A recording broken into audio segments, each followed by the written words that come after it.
to Stand Up Upstate. I'm Amberly. I'm Erin. Thank you for being here. Today we're talking about homelessness and mental health. Our interview is with Pastor Trevor. We will hear from him and then come back and speak with you. My name is Trevor Barton, and I am the associate pastor at Triune Mercy Center. I started in September of 2024, so I've been here for a little bit over a year in this position. Before that, I was a teacher at Berea Elementary School for 16 years. So I was an elementary school teacher for all those years. And I'm from South Carolina. I was born here, grew up in Taylor, South Carolina. Um, my family has been here for a long time. Um, I had one set of grandparents who lived off of Hudson Road, and my grandpa was a tomato farmer and a tomato seller. So lots of people in Greenville know me through him because they bought tomatoes from my grandpa. So it sounds like you have been involved with the homeless, or the other term we have is unhoused. I know some people may be more familiar with one term than the other prior to becoming a pastor. So how long have you been working with this community? Well, my spouse is a social worker here at Triune, and this is her 12th year of being here. So through her, I've known about Triune and had little parts and little pieces of my life being involved in Triune for over the past 12 years. And so there's that. And then, yeah, for me personally, I oftentimes thought of homelessness as an issue. And then as I started to work at Triune and start my job here and start my pastoral work here, that really started putting a face and a heart to the issue of homelessness. And I would say that's made the biggest difference in my life is just being in, day out relationship with people who are unhoused, and really for people to become friends, and then to really put a face and a heart to the issue of homelessness has really made a big impact in my life, from where I was to where I've been for about the last year and a half or so. Yeah. Okay.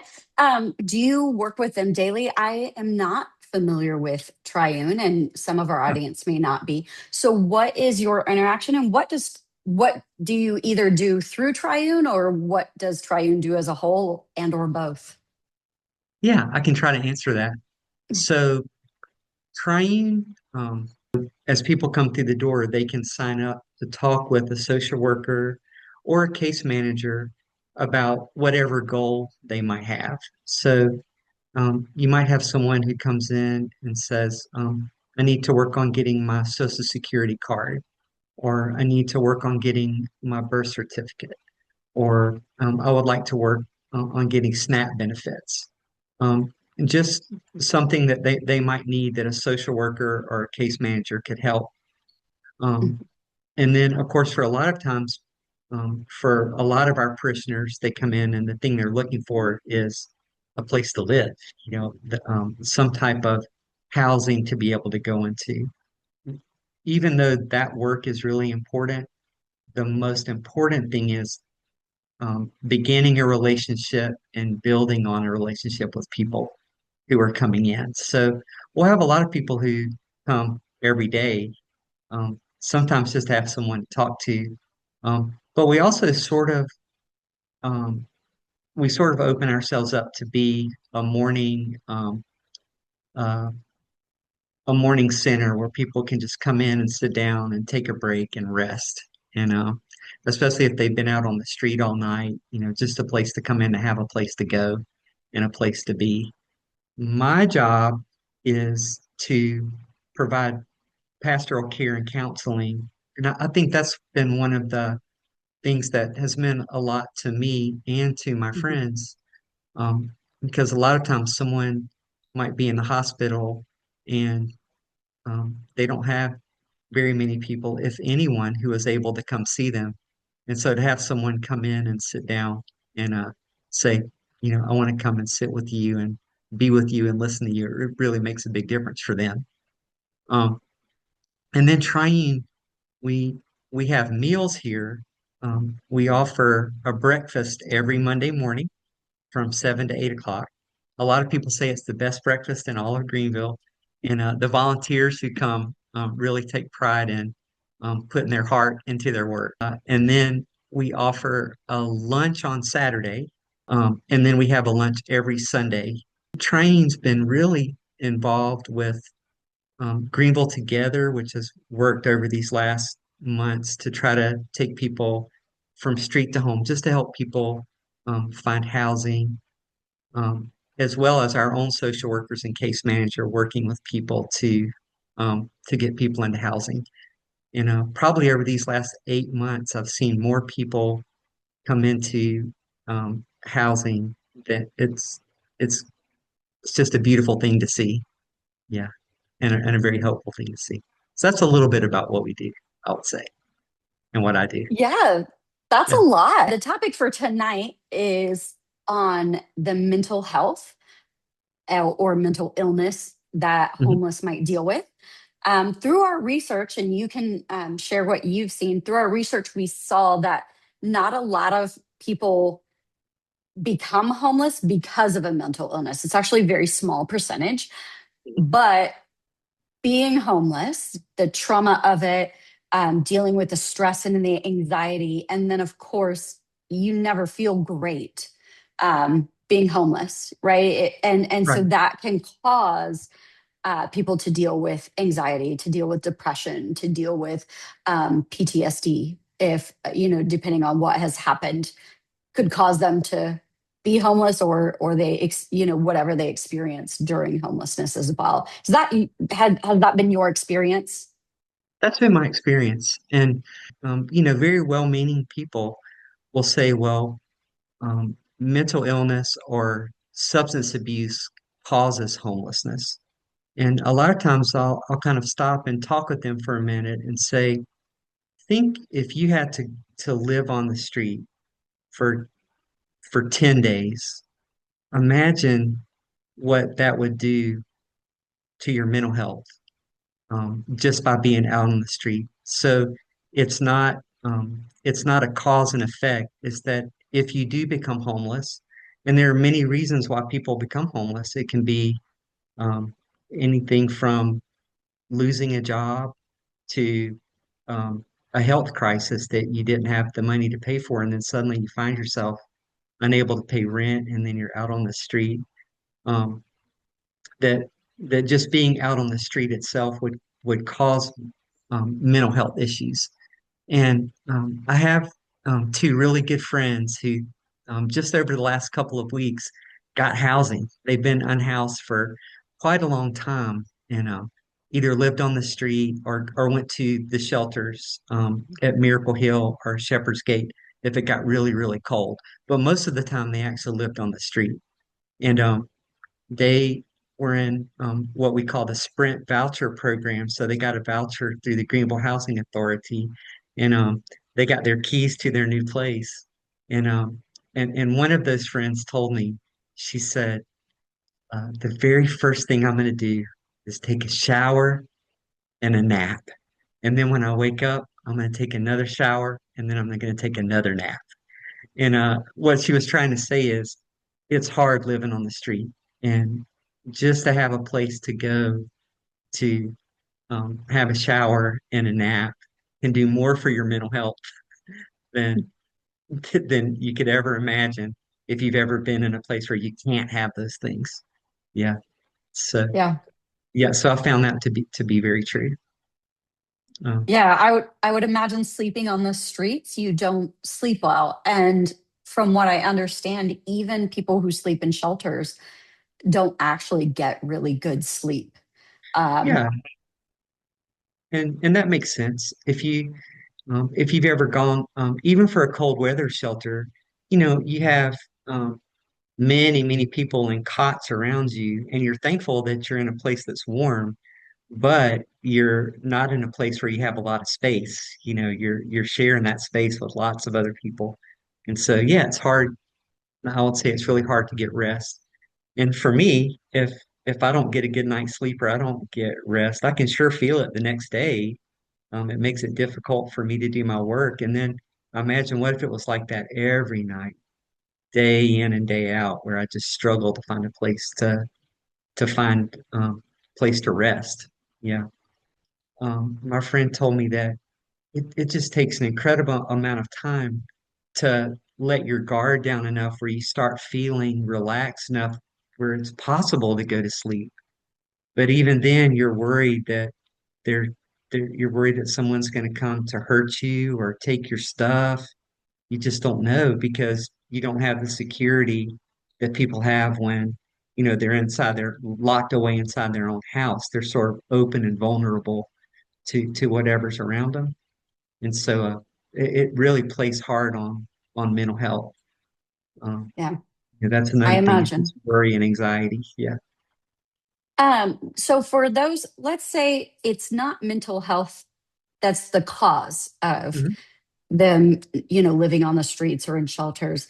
Let's say they deal with mental health issues such as anxiety, bipolar, Mhm. depression. Those are typically more common. Most people are familiar with those. OCD. Um, if I rely on medication, how am I getting that if I'm unhoused?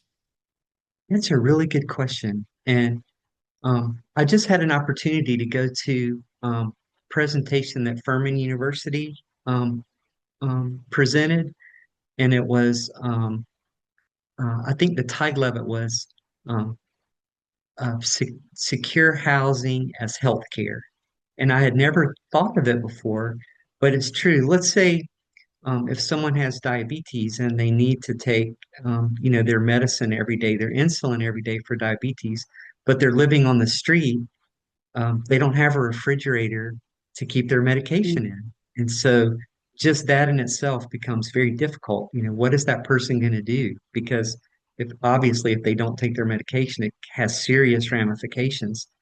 And the people who presented, um, there was a friend who works at United Ministry who presented, and then New Horizons. Um, they were talking about how they would see someone living on the street who had health problems and medical needs and need for medication, and what a difference it was when that person was able to get um, some kind of housing.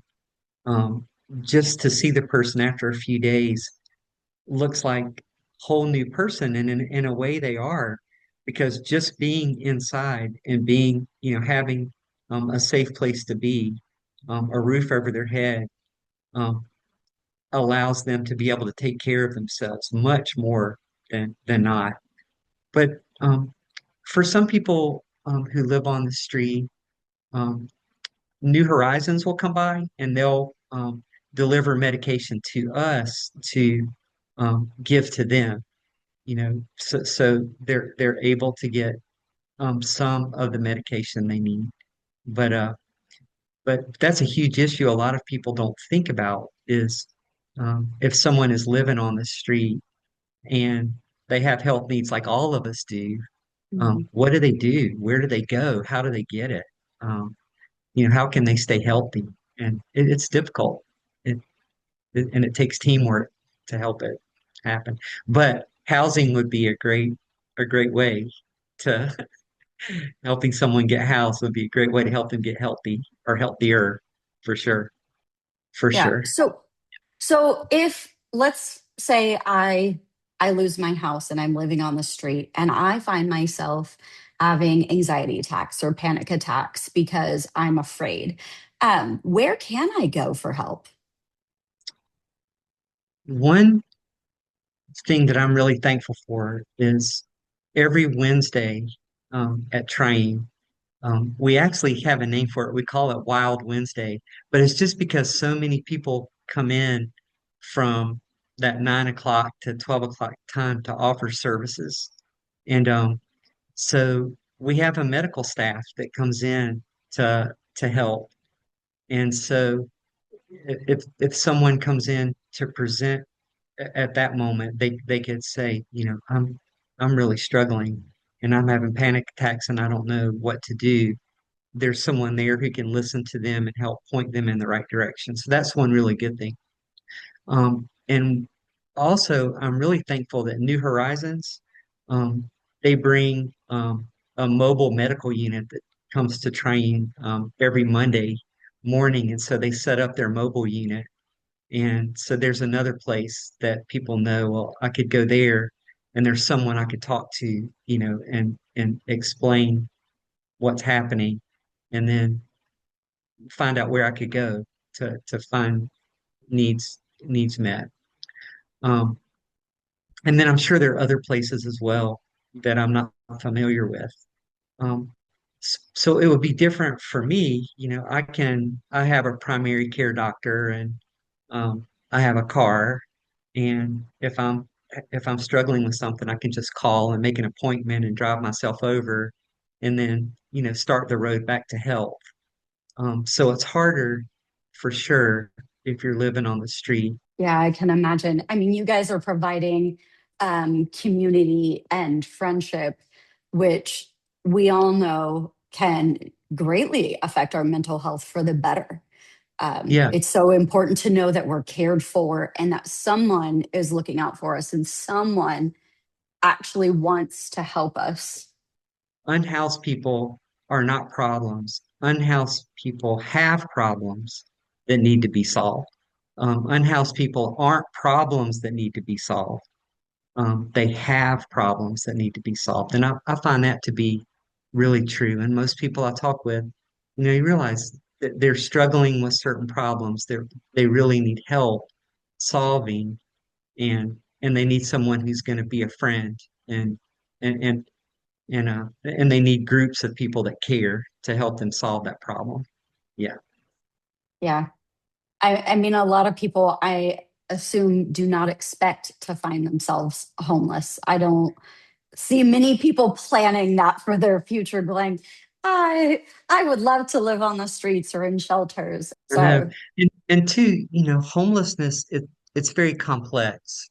But mhm. I've learned so far in my work that when I really sit down with someone, and um, I'll always think there are two ways that I can sit down with someone. I can sit down um, with curiosity, where I really um, want to sit down and just listen to your story. Like I want to learn about you and find out who you are, and I want to be able to share my story so you can find out who I am. I want to be curious.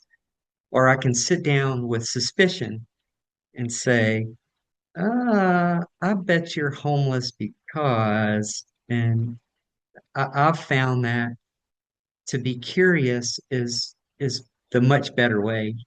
It's kind of like that old uh, Ted Lasso show where he had the quote from Walt Whitman, be curious, not judgmental, or don't be judgmental, be curious, which I really like that.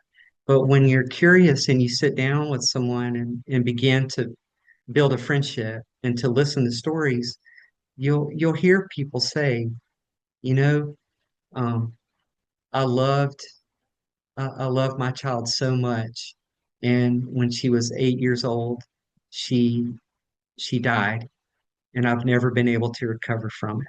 And suddenly it just hits you in your heart that, well, of course, that would be a very difficult thing. And that led to them being homeless. It's not that they wanted to be. They never had, the idea that, oh, I want my life to turn out this way. There's sometimes like when I stop and just hold out my hand and shake hands with someone or give a fist bump to someone, in that moment, you can see a little bit of a light come on in that person's eye because maybe for the whole night they felt, invisible, or they've had nobody to shake hands to say, good morning, how are you doing? Um, it makes a big difference. And so, how, when people do get housing or get some kind of stable shelter, maybe that's, whatever situation that might be, do you notice an impact on their mental health? Um, I had a friend who, I mean, just got housing within the last 2 weeks, was telling me that um, one thing he's loved to do is just sit and just look at his kitchen. I mean, just to look at it and say, I have a kitchen. I have a place where I can cook food. Um, it it makes a huge difference. Um, but I was also talking to one of our social workers here who was telling me that there have been times over these last months when she has um, gotten someone from the street into the home, and there are little things that she hadn't thought of that makes it really difficult. Like she was telling me about how the person she helped get housing had mostly gone shopping at Spinks and QT and bought really food and the thing that sustained them there.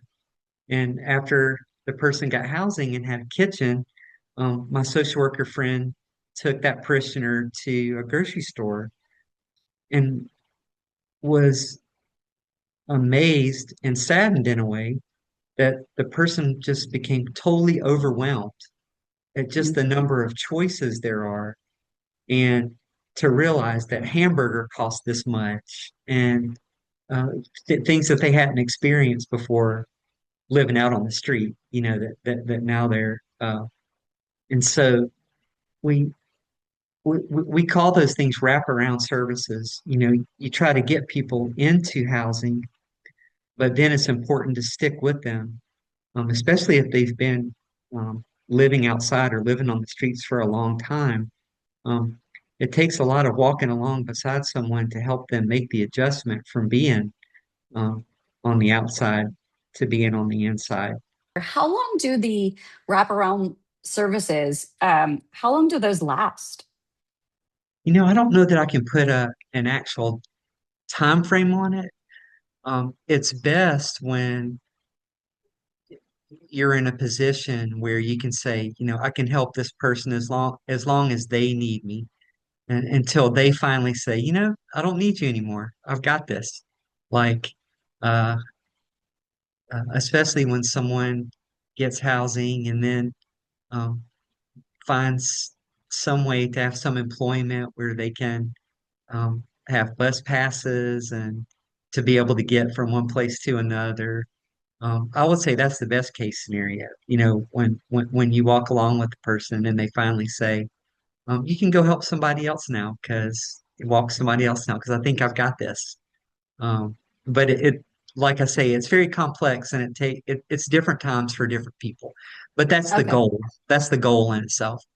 Um, because look, a lot of times I um, I'm a white liberal, and a lot of times I think, uh, and I don't mean to think this way, but I think that, hey, I know what the problem is, and I can solve this problem because I've had the education, and so it's my job to just define the problem and to solve the problem.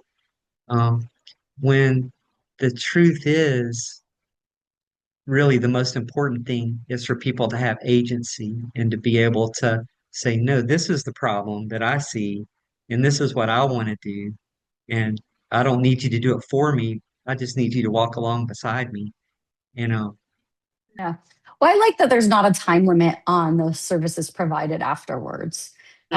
So that way people are able to move at their own pace, deal with those things that need to be dealt with, whether that's getting a job or finding furnishings for their home, or even, I imagine as the body relaxes and starts feeling safe, Mhm. we see and we're told that that's when a lot of those traumas will start healing themselves and presenting themselves. And so those resources that are then available for them as they continue to kind of just reset and settle when they experience those things.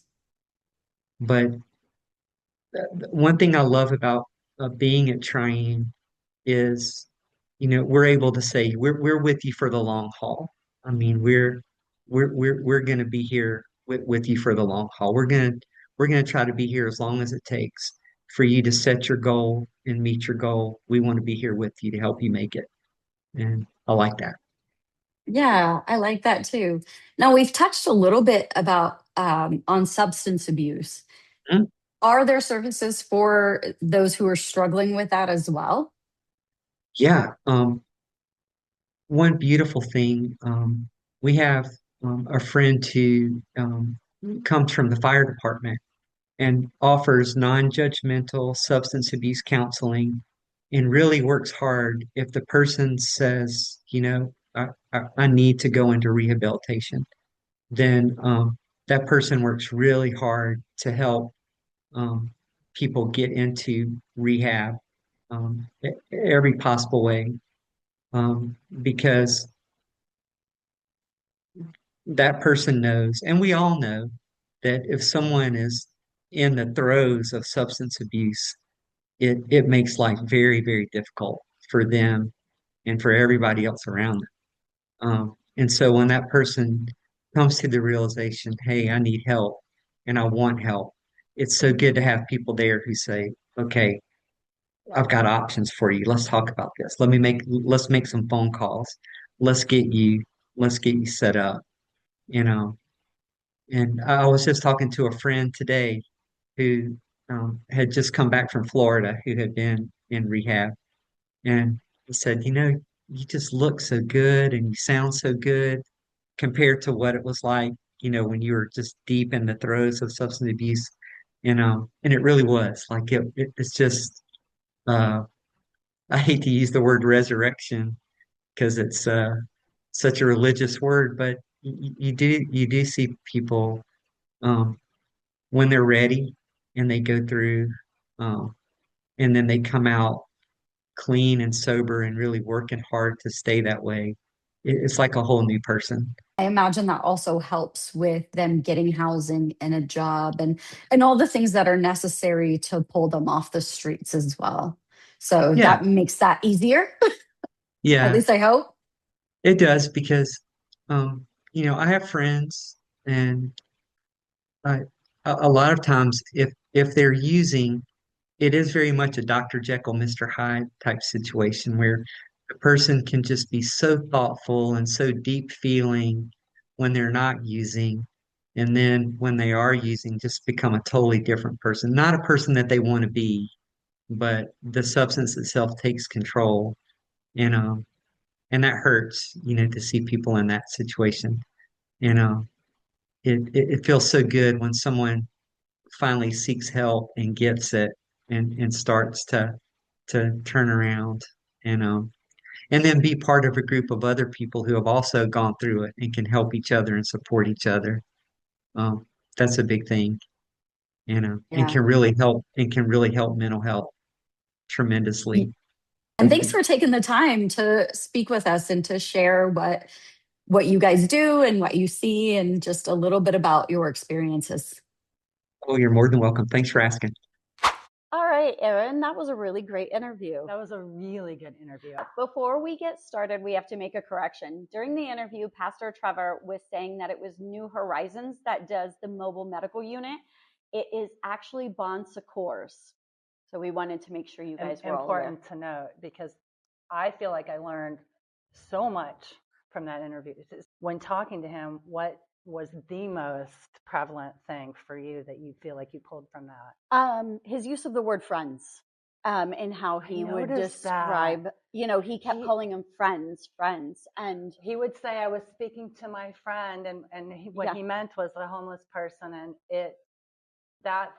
and he said it many times about Mhm. many people. It speaks a lot to how we think about people, period. yeah, it really does. And it also speaks to how important language is. Because another thing I noticed Pastor Trevor saying a lot was he said homeless. Yeah. And that's something, I've been corrected so many times. It's unhoused. I'm not sure that it is. I'm not sure that they care that much what language we're using because their situation doesn't change. Right. So that was something that resonated with me as well. Yeah. I mean, he sees them as humans. And by using that terminology, friend. Yeah. And there are other words, but we use such dehumanizing language and othering language. Yep. With people who are living on the streets. And, we judge them for that. As if we know what their circumstances are. And the reality is we have no clue how they ended up there. Right. People will call them lazy. We'll say they have mental health disorders and or drug addiction or alcohol abuse. Sometimes, but not necessarily. That's actually, and in the data we looked up, that's actually very, very low for them to end up on the streets because of mental health or because of substance abuse. That was the hugest thing probably was he debunked that myth.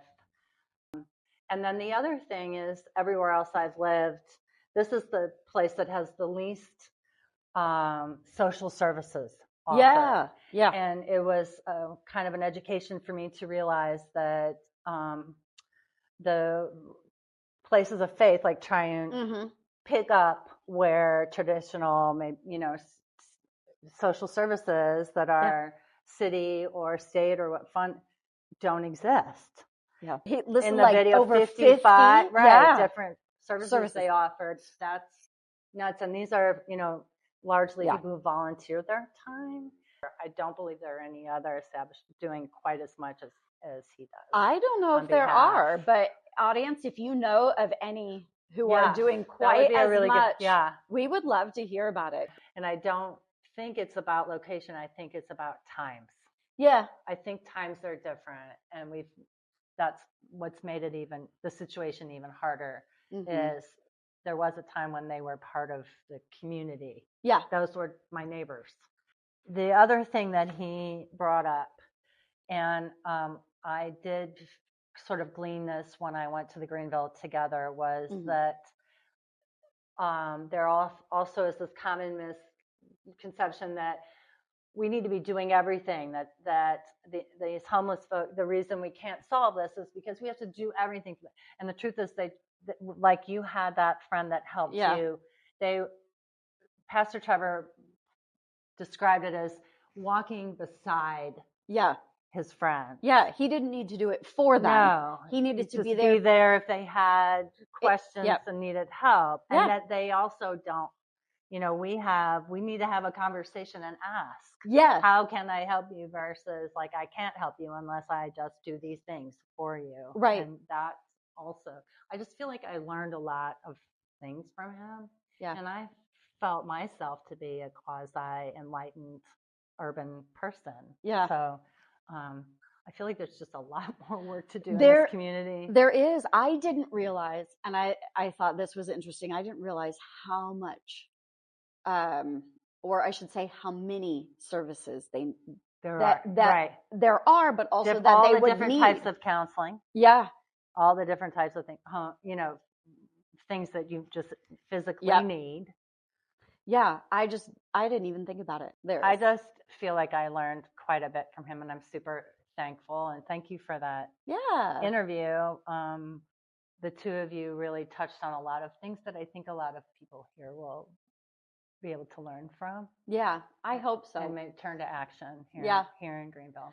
So we would love to hear from you guys in the comment section about maybe it's a church, maybe it's an organization, or just a group of people that are making a difference with our homeless community. Remember, they're not to be scared of. You don't need to be afraid. They aren't the scary people. Right. We are actually more of a threat. Yeah. They're us. Mm-hmm. Yeah. Be kind, make eye contact. Yes. That's smile, and remember that they're human just like we are. Thanks for tuning in to Stand Up Upstate. We're really glad that you were here. Yes. Don't forget to like and subscribe, and drop below in the comments any thoughts that you have about this episode. We'll see you later.